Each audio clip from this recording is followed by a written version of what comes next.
Vamos falar dessa notícia que chamou a atenção aqui na internet, né? O Rafael Willian revela briga com Malandro. Malandro é o Sérgio Malandro, né, gente? Após piada sobre dependência química. Na verdade, ele relembrou essa história já algumas vezes, né?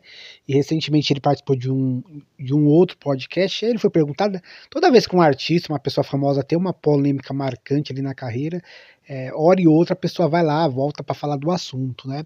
E aí, para quem não lembra, o Sérgio Malandro lá em 2000, ele tinha um programa ali na Gazeta. Eu lembro que eu assisti algumas vezes, cara. Por quê? Porque tinha pegadinha, né? Sei lá, muita gente no Brasil gosta de pegadinha, né? E nesse programa do Sérgio Malandro tinha as pegadinhas, né? Era um programa ali, eu não lembro quanto tempo durava. Enfim, para quem não lembra, o Rafael Willian, ele fez muito sucesso ali no começo dos anos 90 ali, né? Final dos anos 80, 90 ali com uma banda, Polegar, né? Porque tinha um Dominó e o Polegar, né? Era uma banda que fez muito sucesso, né? Muito jovem, ele fazia muito sucesso. E depois ele ficou muito conhecido pelo mundo que ele entrou, que foi o mundo das drogas, né?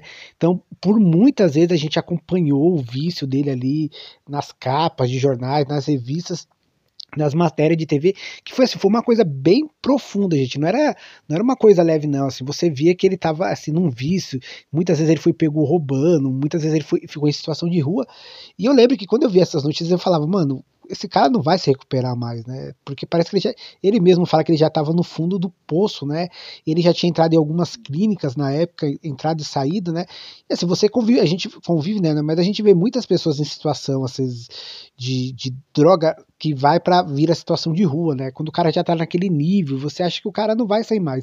E tem muitos casos que o cara não sai mais, né? Tanto que muitos vão até pra rua e ficam lá até acontecer alguma merda. Mas no caso do Rafael, a última vez que ele foi internado, se não me falha a memória, pela informação que eu vi, foi em 2000 mesmo. Desde então ele conseguiu se recuperar aí, e nessa entrevista aí no podcast ele estava bem saudável, né? Porque ele sempre manteve aí, pelo menos pelo que eu vi ali, careca, né? Ele tava sempre careca, agora ele tá cabeludo, tava bonitão assim e tal. E o que acontece? Na época que ele foi chamado ali para participar do programa do Malandro, né? É óbvio que o Malandro ia fazer algum tipo de pegadinha. Mas aí ele fez uma pegadinha de péssimo gosto. Por quê? A pegadinha era o seguinte: ele estaria ali no ambiente ali do programa, ia chegar um ator, né? Ia trocar ideia com ele e ia começar a usar droga na frente dele, né? Na verdade, não era droga de verdade, né, gente? Eu acho que era uma quantidade de açúcar. E a ideia da pegadinha era ver se o Rafael teria algum tipo de recaída, né? Então o cara começa a falar da droga ali, falar que tem droga ali, aí começa a cheirar na cara na frente do Rafael, lá faz umas carreirinhas lá, e na hora o Rafael ficou muito, muito irritado, né? Provavelmente ele talvez percebeu a brincadeira ali na hora, foi pra cima do ator, deu umas porradas assim, e saiu fora, foi embora do programa e tal, né? Porque ele achou um absurdo, o cara tá lutando contra o vício é uma coisa que destrói família, destrói pessoas. O cara tinha acabado de sair de uma clínica, tava aí lutando com uma doença que prejudicou bastante a vida dele, e aí o Sérgio Malandro inventou de fazer essa pegadinha de péssimo gosto, né? E aí ele fala que depois que saiu do programa, depois de um tempo lá, o Sérgio Malandro ligou, pediu desculpa, falou que não sabia de nada, tal. A pegadinha nunca foi pro ar, tá, gente? Porque é óbvio, né, que perceberam depois do óbvio que era uma pegadinha de péssimo mau gosto, né? E o Rafael até fala: e aí, se eu tivesse cheirado, né? Se eu tivesse caído na tentação, vocês iam colocar a pegadinha no ar? Eles falaram que não, tal. E aí, beleza, o Sérgio Malandro já pediu desculpas em alguma ocasião, né?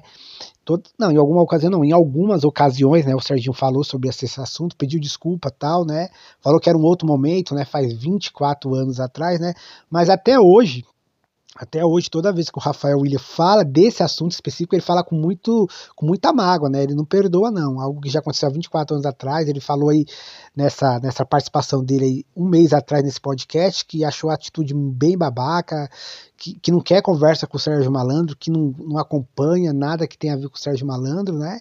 Então, para você ver lá que até hoje, 24 anos depois, o Rafael Willian aí ficou muito chateado aí com essa brincadeira do Sérgio Malandro. Não sei, eu não consumo Sérgio Malandro, né, mas eu acredito que 24 anos depois ele já deve ter amadurecido, evoluído, né, e provavelmente, eu acredito, né, não sei, que não faria esse tipo de brincadeira com alguém que estava vivendo uma situação tão difícil que era o caso do Rafael Willian, né, e aí esse assunto voltou à tona aí porque ele participou de um podcast os famosos podcasts e relembrou aí do assunto com o Sérgio Malandro.